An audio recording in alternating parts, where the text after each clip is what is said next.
Capítulo 4.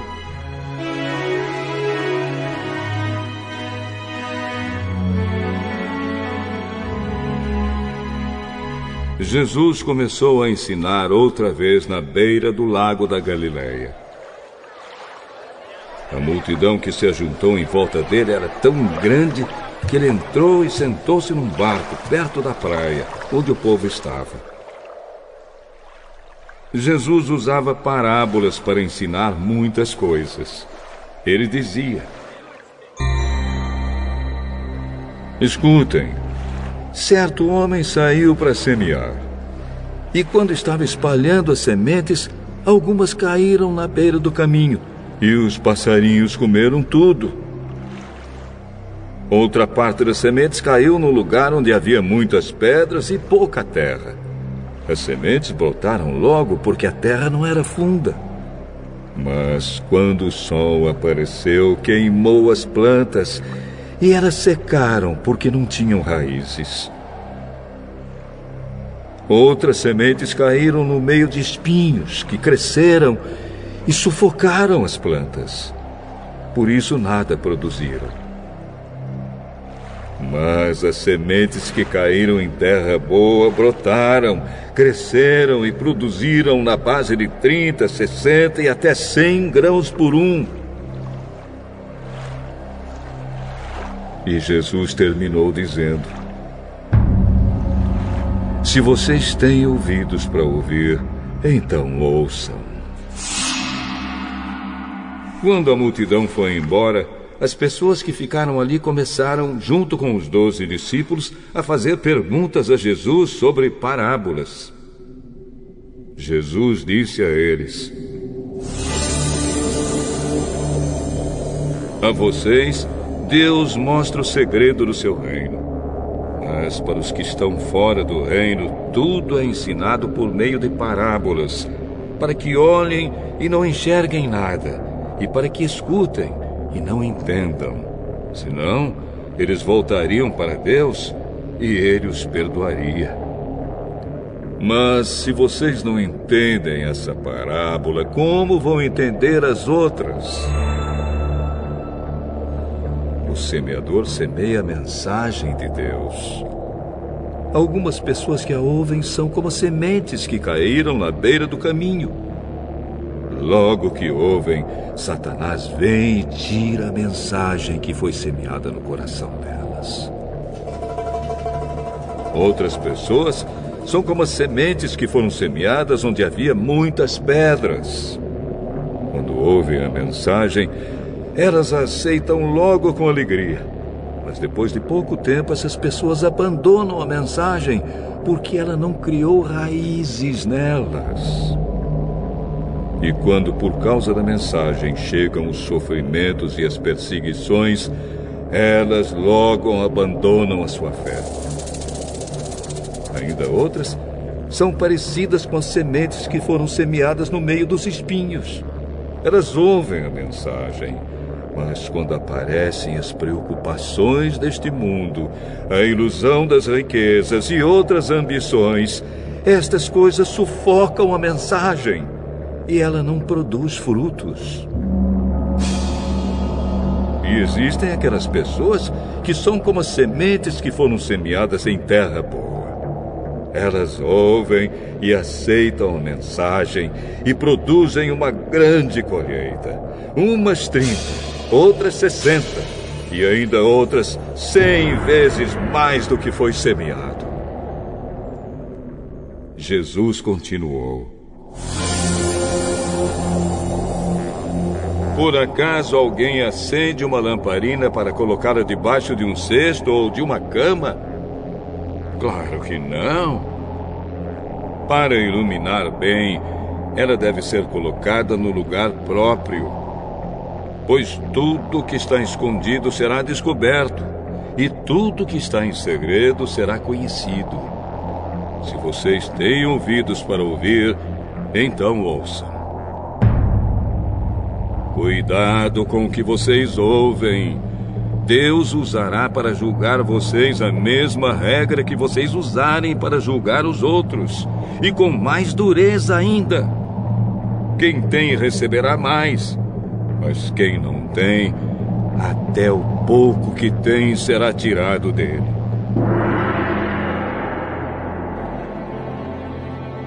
O reino de Deus é como o homem que joga semente na terra. Quer ele esteja acordado, quer esteja dormindo, ela brota e cresce, sem ele saber como isso acontece. É a própria terra que dá o seu fruto. Primeiro aparece a planta, depois a espiga, e mais tarde os grãos que enchem a espiga. Quando as espigas ficam maduras, o homem começa a cortá-las com a foice, pois chegou o tempo da colheita. Com o que podemos comparar o reino de Deus? Que parábola podemos usar para isso? Ele é como uma semente de mostarda, que é a menor de todas as sementes. Mas, depois de semeada, cresce muito até ficar a maior de todas as plantas. E os seus ramos são tão grandes que os passarinhos fazem ninhos entre as suas folhas. Assim, usando muitas parábolas como estas, Jesus falava ao povo de um modo que eles podiam entender. E só falava com eles usando parábolas. Mas explicava tudo em particular aos discípulos.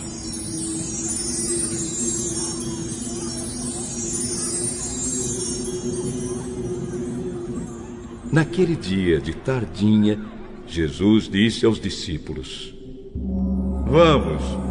Vamos para o outro lado do lago.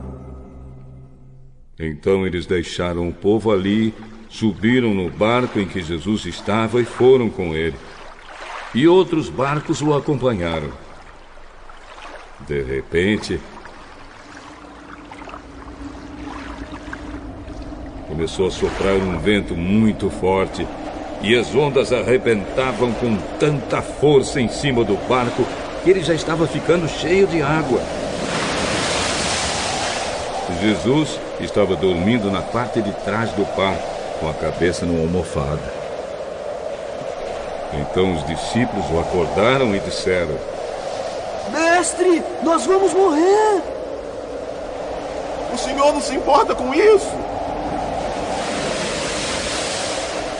Então ele se levantou, falou duro com o vento e disse ao lago: Silêncio! Fique quieto! O vento parou e tudo ficou calmo.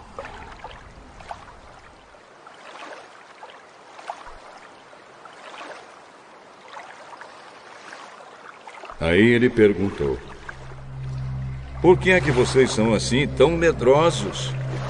Vocês ainda não têm fé? E os discípulos, cheios de medo, diziam uns aos outros: Que homem é este? Que manda até no vento e nas ondas.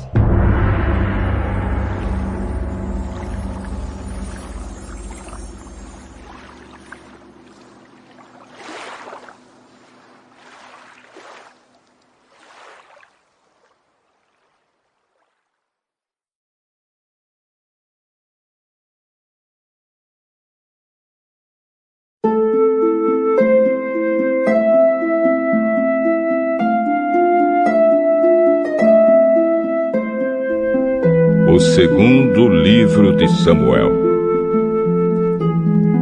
capítulo 9. Certo dia, Davi perguntou: Será que alguma pessoa da família de Saul ainda está viva? Se está, eu quero fazer alguma coisa boa para essa pessoa, por causa de Jonatas. Havia um escravo chamado Ziba, da família de Saul. Alguém lhe disse que fosse falar com o rei Davi. Você é Ziba? Sim, sou eu mesmo. Às suas ordens. Ainda existe alguém da família de Saul para quem eu possa fazer alguma coisa boa, como prometi a Deus? Sim. Existe um filho de Jonatas. Ele é aleijado dos 2 pés. Onde está ele? Na casa de Maquir, filho de Amiel, na cidade de Lodebar.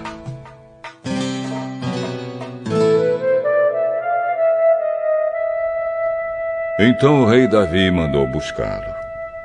Quando Mefibosete, filho de Jonatas e neto de Saul, chegou, ele ajoelhou-se e encostou o rosto no chão diante de Davi em sinal de respeito. Davi disse: Mefibosete. Às suas ordens, senhor. Não fique com medo. Eu serei bondoso com você por causa de Jonatas, o seu pai. Eu lhe darei de volta todas as terras que pertenciam ao seu avô Saul. E você será sempre bem-vindo à minha mesa. Mefibosete se curvou novamente e respondeu: Eu não valho mais do que um cachorro morto. Por que o senhor é tão bondoso comigo? Então o rei chamou Ziba, o escravo de Saul, e disse: Eu estou devolvendo a Mefibosete, o neto do seu patrão, tudo o que pertencia a Saul e a sua família.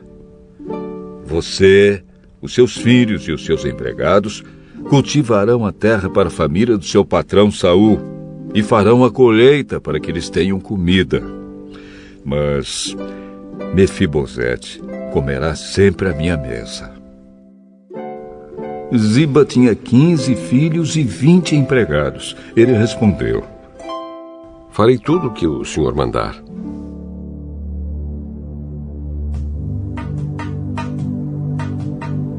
Daí em diante, Mefibosete passou a comer junto com o rei, como se fosse filho dele. Mefibosete tinha um filho pequeno chamado Mica. Todos os que eram da família de Ziba se tornaram empregados de Mefibosete. Assim, Mefibosete, que era aleijado dos 2 pés, ficou morando em Jerusalém. E todos os dias comia junto com o rei.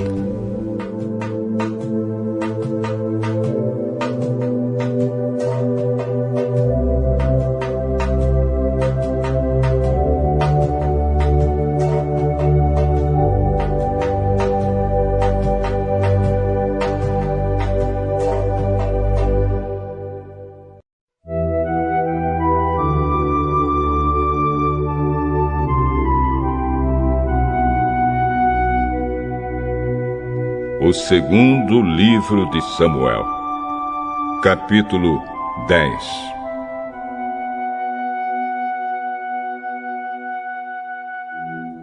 Algum tempo depois morreu o rei Naás, do país de Amon, e o seu filho Hanum se tornou rei. E Davi disse: Eu serei bondoso com Hanum, assim como Naás, seu pai, foi bondoso comigo. Então enviou mensageiros a Hanum para mostrar a sua amizade.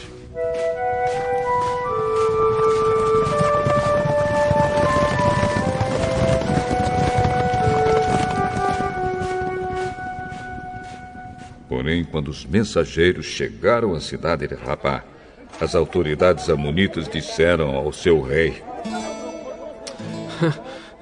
O senhor pensa que é em honra do seu pai que Davi enviou estes homens para mostrar amizade? É claro que não. Ele os mandou aqui como espiões, a fim de conhecerem a cidade, para poderem destruí-la. Então Hanum pegou os mensageiros de Davi, raspou um lado da barba deles, cortou as suas roupas até a altura das nádegas e os mandou embora.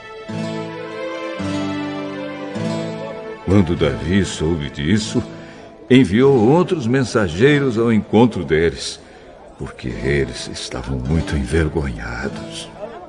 Davi mandou-lhes dizer que ficassem na cidade de Jericó e que só voltassem quando as suas barbas tivessem crescido de novo.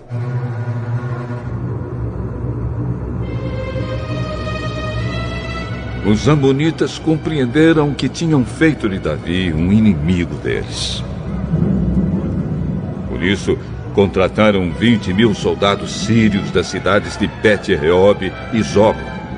Também contrataram o rei da cidade de Maacá com 1.000 homens e 12.000 homens da cidade de Tobi.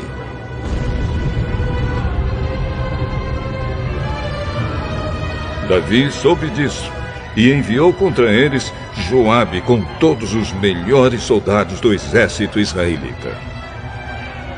Os amonitas saíram e tomaram posição na entrada da cidade de Rabá, enquanto os outros, os sírios de Zoba e de Reob e os homens de Tobi e Maacá, tomaram posição em campo aberto. Joabe viu que as tropas inimigas os atacariam pela frente e por trás. Então escolheu os melhores soldados de Israel e os colocou de frente para os sírios. Deixou o resto das suas tropas sob o comando do seu irmão, Abisai, que as colocou de frente para os amonitas. E Joabe disse a Abisai: se você perceber que os sírios estão me vencendo, venha me ajudar. E se os amonitas estiverem vencendo você, eu irei ajudá-lo. Seja corajoso. Vamos lutar com firmeza pelo nosso povo e pelas cidades do nosso Deus. E que seja feita a vontade de Deus, o Senhor. Então Joabe e os seus soldados avançaram para atacar, e os sírios fugiram.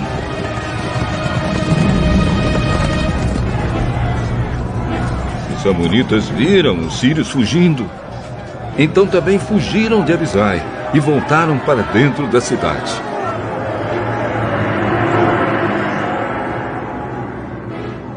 E Joabe parou de lutar contra os amonitas e voltou para Jerusalém.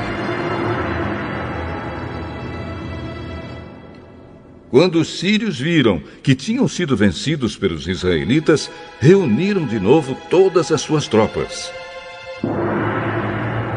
O rei Hadadezer mandou chamar os sírios que estavam no lado leste do rio Eufrates.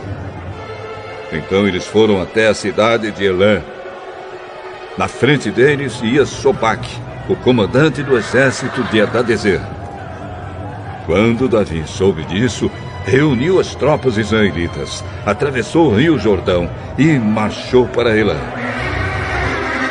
Lá os sírios tomaram posição de frente para os israelitas. A luta começou. E os israelitas fizeram os sírios fugir. Davi e os seus soldados mataram 700 soldados que guiavam carros de guerra e 40.000 cavaleiros sírios. Feriram também Sobaque, o comandante inimigo, que morreu ali no campo de batalha.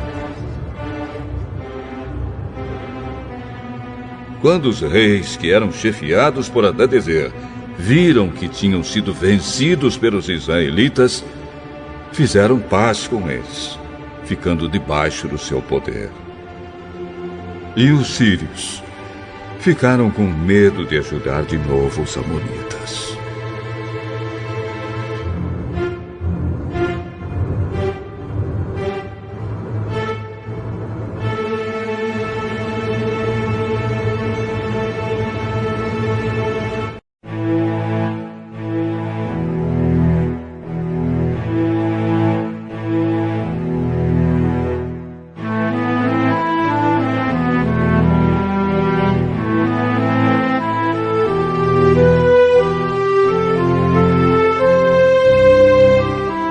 Daniel, capítulo 5.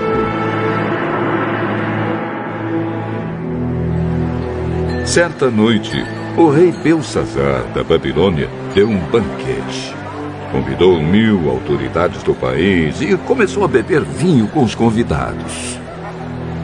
Depois de beber bastante, mandou que trouxessem os copos de ouro e de prata que Nabucodonosor, seu pai, havia tirado do templo de Jerusalém.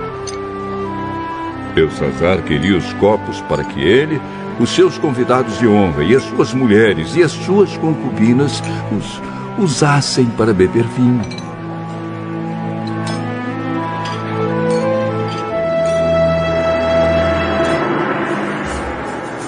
Trouxeram os copos de ouro e todos começaram a beber vinho neles e a louvar os deuses de ouro, de prata, de bronze, de ferro, de madeira e de pedra. De repente, apareceu a mão de um homem e ela começou a escrever na parede branca do salão do banquete, num lugar iluminado pela luz do candelabro. Ao ver a mão, o rei não sabia o que pensar. Ficou pálido de medo e começou a tremer da cabeça aos pés. Depois, gritando, ordenou que chamassem os adivinhos, os sábios e os astrólogos.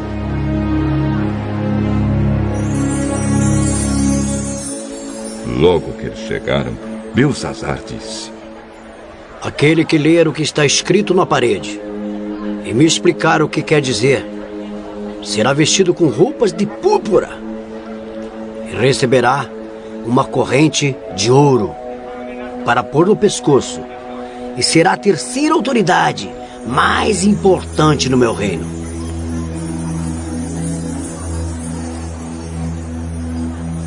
Todos os sábios entraram no salão, mas nenhum deles pôde ler o que estava escrito na parede, nem explicar ao rei o que aquilo queria dizer. O rei se assustou ainda mais, e o seu rosto ficou mais pálido ainda. E nenhuma das autoridades sabia o que fazer.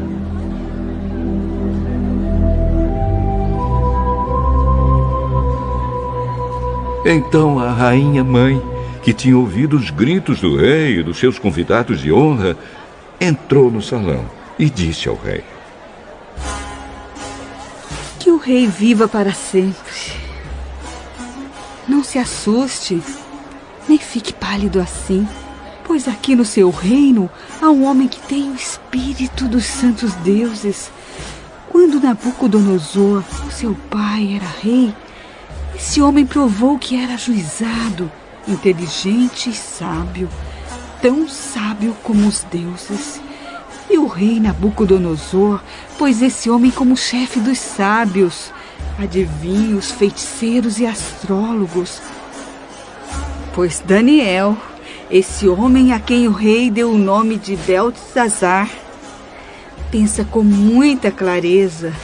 Ele é sábio e inteligente e pode interpretar sonhos, explicar coisas misteriosas e resolver assuntos difíceis.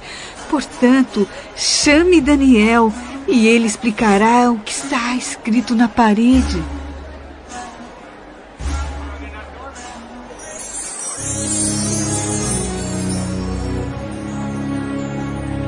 Levaram Daniel até a presença do rei. E este perguntou: Você é mesmo aquele Daniel? Um dos judeus que meu pai, o rei Nabucodonosor, trouxe de Judá como prisioneiro? Já me disseram que o espírito dos deuses está em você e que você pensa com muita clareza e é muito inteligente e sábio. Há pouco estiveram aqui os sábios e os astrólogos que eu mandei chamar para que lessem as palavras que estão escritas na parede e me explicassem o que elas querem dizer. Porém, eles não puderam dar nenhuma explicação. Mas alguém me disse que você pode explicar mistérios e resolver assuntos difíceis. Portanto, se você puder ler o que está escrito e me explicar o que quer dizer, você será vestido com roupas de púrpura e receberá uma corrente de ouro para pôr no pescoço. E será a terceira autoridade mais importante do meu reino. Daniel respondeu: O senhor pode ficar com os seus presentes, ou então dá-los a outra pessoa. Mesmo assim, eu vou ler as palavras que estão escritas na parede e vou explicar ao Senhor o que elas querem dizer. Ó Rei, o Deus Altíssimo deu o reino ao seu pai, o rei Nabucodonosor. Ele deu também poder, glória e majestade. O poder que Deus lhe deu era tão grande que todos os povos do mundo tremiam de medo na presença dele. Se ele queria, matava uma pessoa, ou se queria, deixava que vivesse. Elevava uns e rebaixava outros. Mas ele ficou tão vaidoso, tão teimoso e tão cheio de si, que foi derrubado do poder e perdeu toda a sua glória. Foi expulso do meio dos seres humanos. Perdeu o juízo e agia como um animal. Morava com jumentos selvagens. Comia capim como os bois e dormia ao ar livre, ficando molhado pelo sereno. Isso durou até que ele reconheceu que o Deus Altíssimo domina todos os reinos do mundo e coloca como rei quem ele quer. E o Senhor, ó rei Belsazar, filho de Nabucodonosor, sabia de tudo isso, mas mesmo assim não tem sido humilde. Pelo contrário, o Senhor desafiou o rei do céu e mandou trazer os copos que foram tirados do templo dele, a fim de que o Senhor, os seus convidados de honra, as suas mulheres e as suas concubinas bebessem vinho neles.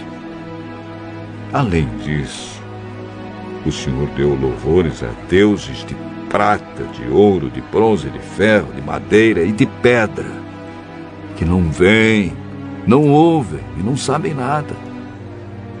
Mas o Senhor não deu glória a Deus, aquele que tem o poder de matar ou de deixar viver, e que decide tudo o que acontece com o Senhor.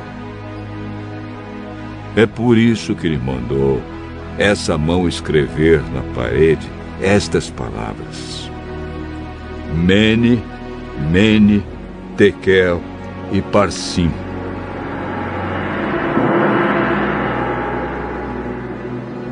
E agora a explicação. Mene quer dizer que Deus contou o número dos dias do reinado do Senhor e resolveu terminá-lo.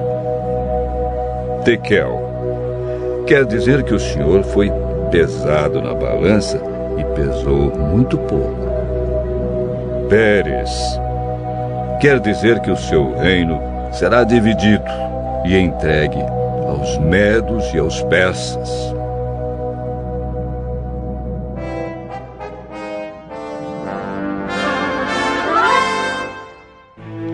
Aí o rei Belsazar mandou que vestissem Daniel com roupas de púrpura, pusessem uma corrente de ouro no seu pescoço e anunciassem que dali em diante ele seria a terceira autoridade mais importante do reino da Babilônia.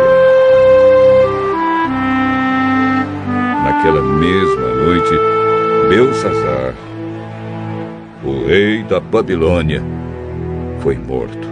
E Dario, o rei do país da Média, que tinha 62 anos de idade, começou a reinar no seu lugar.